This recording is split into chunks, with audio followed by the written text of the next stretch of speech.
Em estúdio, seja bem-vindo à segunda parte do Mentes que Brilham. Falamos agora de um software para diagnóstico do cancro da mama e da próstata. É a minha convidada, Inês Dutra, do Inescteca, quem agradeço a disponibilidade de vir aqui ao Porto Canal. É o Mentes que Brilham e começávamos, se calhar, com as estatísticas para terem em casa uma ideia daquilo que falamos. Novos casos de cancro da mama, 4.500, da próstata, 4.000. Pois, é um problema, não é? E o que nós tentamos fazer é tentar, quer dizer, a ideia de trabalhar nessa área, não é? Aplicando a tecnologia, é justamente tentar reduzir esse número, não é? Não sei, quer dizer, a gente classifica normalmente o que a gente chama de falsos positivos e falsos negativos nessa área, não é? As pessoas que têm um diagnóstico mal feito, por exemplo, ou que não se consegue o diagnóstico por alguma razão e que vão embora para casa sem nenhum tratamento, são os casos que a gente chama de falsos negativos, não é? De fato, essas pessoas poderiam ter um cancro, mas que não é detectado a tempo e, portanto, essas pessoas podem ir para casa achando que estão bem e não estão, não é? Esses casos são o que a gente chama de casos de falsos negativos. E há aquelas pessoas que têm algum tumor ou algum tipo de massa ou calcificação, mas, na verdade, o diagnóstico não é bem feito, não é? E essa pessoa, ela pode ser chamada para ir fazer exames extra e biópsias, etc., exames que são mais intrusivos. E, portanto, esses são os casos que a gente chama de falsos positivos, ou seja, são os casos em que a pessoa, de fato, não tinha nenhum cancro, nada para se preocupar, mas que é levada, não é, a crer que tem algum problema quando, na verdade, não tinha. E o nosso trabalho, basicamente, passa por tentar reduzir essas taxas de falsos positivos e falsos negativos, para que essas pessoas possam, não é, ter uma qualidade de vida melhor, tanto os casos que têm realmente o cancro possam ser tratados adequadamente e atempadamente, e os casos que não têm o cancro e que precisam fazer exames intrusivos, não precisem passar por esse problema, não é? Que é muito... Pode ser constrangedor, por exemplo, para as mulheres principalmente, pode ser constrangedor, e psicologicamente também pode afetar, não é? Claro que Portanto, o nosso trabalho é mais nessa direção. E em termos práticos, como é que funciona este software? Em que medida é que ajuda os profissionais de saúde, nomeadamente os médicos? Pois, se você pegar uma pessoa que é especialista na área, não é? Tanto de cancro de próstata, ou de cancro da mama, ou de qualquer outro tipo de doença, na verdade, esse software, né, que nós temos, o Expert Base, ele serve para qualquer tipo de dados em que você consiga ter uma variável de interesse que você quer estudar, não é? Basicamente, o que ele faz é tentar encontrar padrões que já tenham aparecido antes. Então, por exemplo, se você tem um paciente que tem uma série de características e exames já feitos e pela idade e uma série de características diferentes que nós podemos usar, patológicas, qualquer coisa relacionada com o paciente em si, que esteja no registro eletrônico do paciente, pode ser usado nesse software, por exemplo, para a gente conseguir descobrir padrões, não é?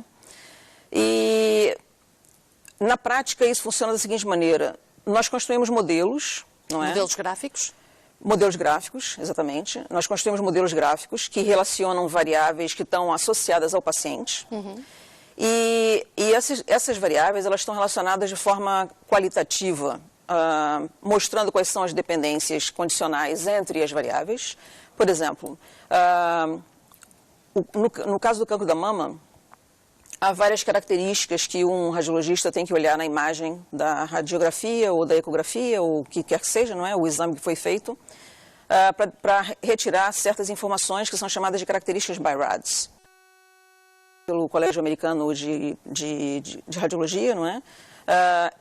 Isso faz parte de um léxico, ou diria um conjunto de palavras ou uma terminologia que é utilizada, que todos os médicos têm que utilizar nessa área. E, portanto, essas características todas estão associadas ao paciente que fez o exame. E, portanto, a gente considera que isso são umas variáveis que a gente coloca num gráfico, não é? No nosso software. E, quer dizer, estou falando aqui com as minhas mãos, imaginando. Mas estamos a perceber. Portanto, consideramos essas variáveis no modelo gráfico.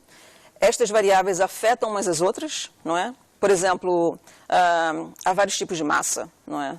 Quando você faz uma mamografia, uma ecografia, há vários tipos de massas diferentes. As massas podem ter diferentes contornos, podem ter diferentes formatos. E, portanto, para cada um deles, a gente tem uma probabilidade de associação de malignidade ou de benignidade, dependendo da forma do tipo, não só para as massas, mas também para as calcificações. Quer dizer, eu não sou médica, mas tem que entender um bocadinho disso, não é só para poder trabalhar e conseguir extrair informação relevante, não é? Quero já esclarecer que eu não sou médica, eu não sou especialista em radiologia, nem em cancro de mama, nem em cancro de próstata. A minha contribuição é na parte tecnológica, não é? É construir os modelos e a partir daí... Esses modelos são de fácil percepção, ou seja, uma pessoa que não é da área, um médico, é fácil funcionar com Eu penso que sim, software? na verdade, esses modelos, eu diria, quando você perguntou a parte prática, não é? Esses modelos, penso que não deveriam ser utilizados pelos especialistas, porque o especialista naquela área em particular, por exemplo, o radiologista que é especialista em cancro da mama, não é? Ele tem um conhecimento muito bom sobre quais são as características de malignidade para pacientes que têm características bem marcantes, não é, de malignidade, e para pacientes que têm características bem marcantes de benignidade.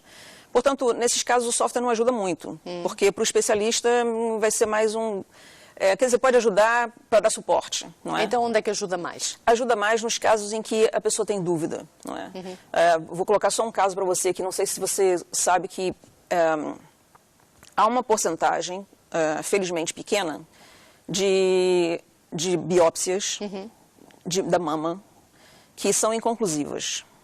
Inconclusivas significa dizer que há uma discordância entre o radiologista, a pessoa que fez a cirurgia, que é o cirurgião da mama, não é, que fez a biópsia guiada, quer dizer, há vários tipos de biópsias diferentes, e entre a pessoa que vai fazer a análise patológica.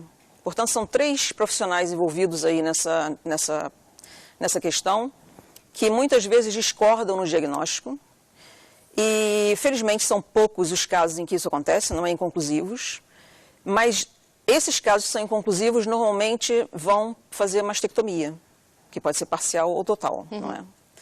E, incrivelmente, pelo menos nos Estados Unidos é assim, em Portugal eu não tenho ideia de qual é a porcentagem, não é? 15% apenas dessas mulheres que vão fazer mastectomia, não é? Que, na verdade, podem ser homens também, porque o cancro da mama também afeta os homens numa taxa muito pequena, mas também afeta os homens, não é? Apenas 15% dessas mulheres é que realmente tem um cancro maligno. Ou seja, as outras 85% das mulheres foram fazer mastectomia parcial ou total sem realmente ter um tumor que era maligno cirurgia. E o software reduz a margem de erro, digamos assim, da amostragem ou da biópsia? A ideia esse software não está ainda funcionando em clínica, nada disso, não é? Nós temos ainda um protótipo. Para fazer um software desse funcionar em clínica, há uma série de problemas. O primeiro problema é a barreira da rotina médica, não é?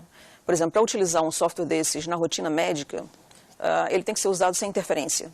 Você não pode não pode interferir muito na rotina, né? Porque os médicos já têm muito o que fazer, já têm muitos pacientes para ver todos os dias, várias, se for no caso das mamografias ou das radiografias da próstata, não é? Ou do pulmão, que seja, ele já tem muito trabalho para fazer. Portanto, introduzir uma tecnologia nova em que aquilo deu um bocado de trabalho, porque, por exemplo, esse software exige que você entre com uma série de valores para aquelas variáveis Inês todas. Dutra, vamos mesmo ter que terminar. Peço-lhe só para concluir. Não tem problema nenhum. Então, onde está a vantagem, digamos assim, não sendo utilizado pelo médico, mas que tendo algum técnico que Exato. Ele pode ser usado offline, não é? Em vez de ser usado em linha, não é? Na rotina, ele pode ser usado offline nas conferências médicas, por exemplo. Quando os casos são discutidos, não é? O software pode ajudar a dar um suporte, porque ele dá valores probabilísticos para malignidade ou benignidade. Portanto, ele pode ser ajudado nas conferências médicas, por exemplo. Quando os médicos vão com mais calma, não é? Sem o estresse do dia a dia, etc., etc., fazer a avaliação de um determinado paciente. Portanto, eu penso que não é? Só mesmo a terminar, a mesma filosofia poderia ser aplicada, só mesmo assim, em jeito de rodapé, a outras doenças, porque estamos aqui a falar de 2 cancros. Exato. A mesma técnica, o mesmo software. Essa tecnologia, esse software pode ser utilizado para qualquer conjunto de dados. Seja ele para doenças, seja ele para mercado de risco, seja ele para finanças, qualquer área. Inês Dutra, agradeço a disponibilidade de vir aqui ao Porto Canal explicar-nos um bocadinho mais sobre este novo software. Termina então por aqui o nosso Mentes que Brilham.